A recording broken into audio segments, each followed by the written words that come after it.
Tonight, World Cup bids under the microscope following the arrest of key FIFA officials.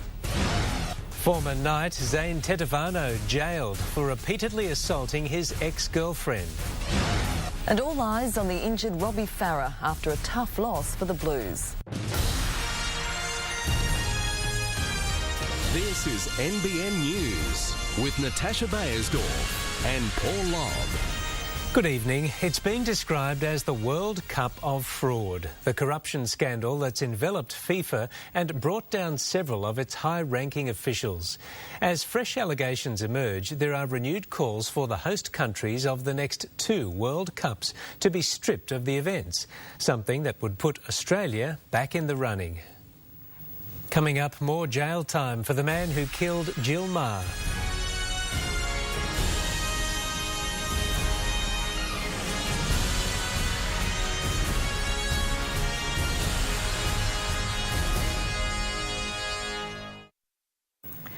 Jill Meagher's killer, Adrian Bayley, is likely to die behind bars after his minimum jail term was increased to 43 years. Sentenced today for chilling attacks on 3 more women, he'll now be 86 before he can apply for parole. Not only did the Blues lose Origin 1, there were fears they may have lost their captain, Robbie Farah. Mitchell Hughes joins us now, and Mitch, Farah's had some scans on his injured shoulder. He has, and thankfully they're not that bad. Let's have a look. Farah should be okay for Origin 2. He's damaged the AC joint, and at worst his recovery will take 4 weeks. But Tigers medical staff believe he'll be back even sooner. And I'll have plenty more on Origin 1 and the rest of today's sport a little bit later on. Thank you, Mitch. Thanks, Mitch. Ahead in the news, the surprise weapon in the fight against skin cancer.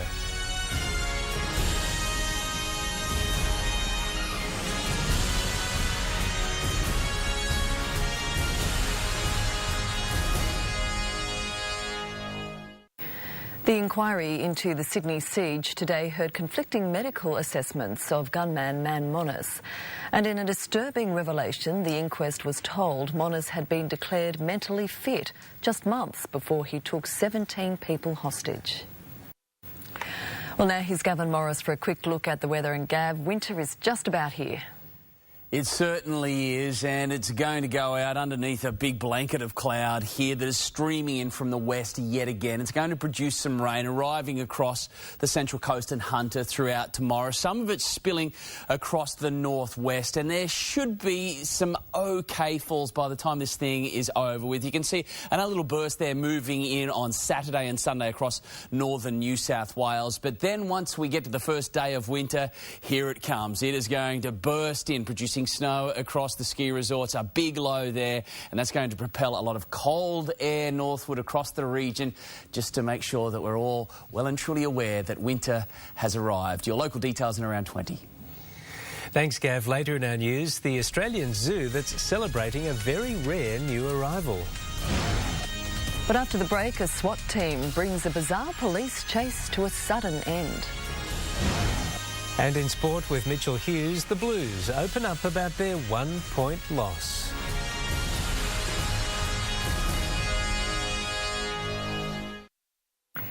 A 17th syndicate member has now made a separate claim for a disputed Powerball prize. On the same day, his former colleagues had a minor victory in court. Meanwhile, the man accused of keeping the big win to himself has finally given his version of events. Got him. Well, time now to take a look at the rest of the day's sport. And Mitchell Hughes is back with us. Thanks, Dash. Thanks, Paul.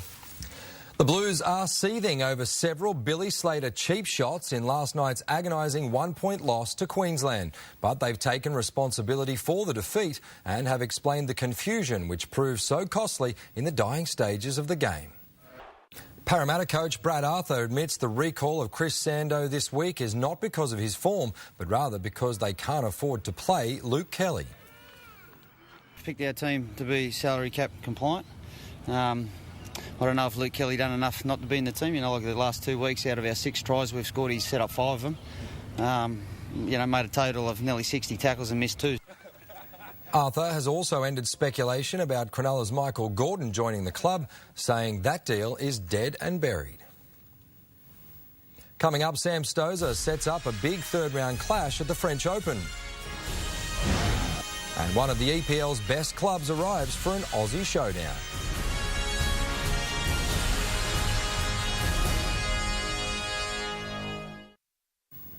Nick Kyrgios has advanced to the third round of the French Open after his British opponent withdrew because of injury.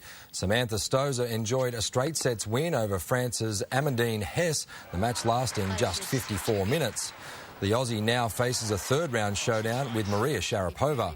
Watched by AC/DC's Angus Young, Roger Federer was at his sublime best, also winning in straight sets. Federer defeated Spaniard Marcel Granollers. Right on the back of the A-League season, a slice of the EPL has hit our shores. Tottenham Hotspur arrived today to take on Sydney FC on Saturday, while Chelsea will meet the Sky Blues next week. Paul and Tash, that's our look at sport. Thank you, Mitch. Thanks, Mitch. Next up, Gavin Morris joins us with the weather.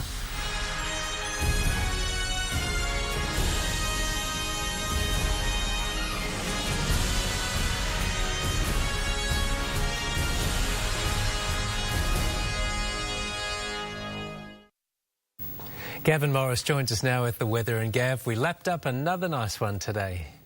Well, amazingly, today will probably be the warmest of the next week, believe it or not. We've got a lot of cold air that is going to move in. To begin with, we have a little bit of rain. First of all, let's take a look at this evening's weather photo. There's been some beautiful shots of all the cloud formations. This one coming to us from Grafton, some altocumulus. And we've had our fair share of altocumulus as well locally. And talking of cloud, well, there's plenty more to come. This is where it's been laying down the rain over the past 24 hours till 9 this morning. Again, it's all light and patchy. There has been rain falling throughout this section, but there's no rain gauges out there in whoop, so it's not showing up. But there has been some decent rain falling throughout the desert areas, stretching all the way into New South Wales and around the border and across northern Tasmania. There is that huge latest conveyor of cloud moving in, streaming in from the northwest, yet again linking up with the front. That is all cold air. Most of that cold air is going to remain situated to the south for now, but it is coming. As we saw earlier, we're going to get a real blast of cold polar air again to kickstart winter. But look, it's going to be pretty cold underneath all of this cloud cover. No sunshine means no warming, so it's going to be cool and light periods of rain there moving through. The front is going to help move it northward. We'll probably see a little bit, could straggle into Saturday, in fact. So you can see still more coming down, so a little bit of a break there, but Saturday there could be a little bit of that still lingering, but the majority of it is going to be moved northward over the northern parts of the state and the northwest, where it's really very much needed. The drought rages on.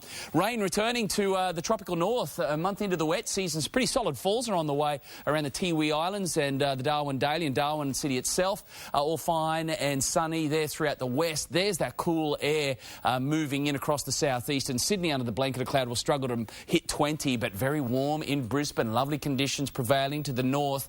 Temperatures not half bad, low 20s. We had a 23 there recorded at Gosford and Nora Head throughout today, so lovely stuff overall. I hope you made the most of it in the sunshine, because it's getting shut down on us. Humidity is rising, the pressure is falling, and the northwesterly winds still blowing, and they'll continue again throughout tomorrow. There's no stopping that westerly for now. It'll continue right across the up and coming weekend. It certainly has been an amazing season of westerlies. There's that light patchy rain moving through, contracting northward throughout tomorrow. We're not going to get much from it at all. We don't get big rain totals from this setup. It is light drizzle, light patchy rain, and it just doesn't accumulate much. But it is going to be quite cold due to the thick blanket of cloud. No sunshine. It'll be cool, it'll be damp and really quite chilly, so be prepared for that one right throughout tomorrow. Swell-wise, still a little bit left over. It's been one of the most amazing weeks of surf. You can see now really beginning to fall away after another solid day. But 2 metres tomorrow, falling slightly, but still there again. Westerly winds keeping it nice and clean. They'll be getting up somewhat. You've got a high really early, so the low there is at about 11 o'clock tomorrow morning. Sun's up 6:45, down at 4:55. Beautiful moon phase coming up for the weekend ahead to next week's full moon. There's that rain band moving through. A little bit left there on Saturday, possibly not much. A little bit of cloud, and then into winter from Monday. That system moves through, and look at those temperatures. Yeehaw, surfers, wow, what another epic session out there.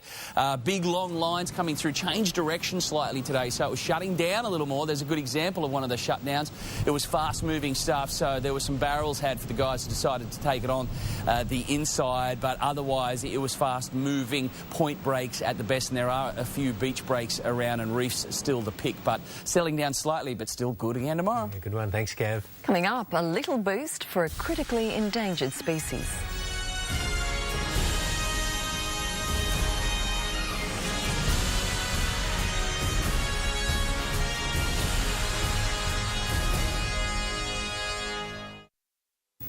Finally tonight, after waiting more than 3 decades between births, Melbourne Zoo has welcomed the arrival of a baby pygmy hippopotamus.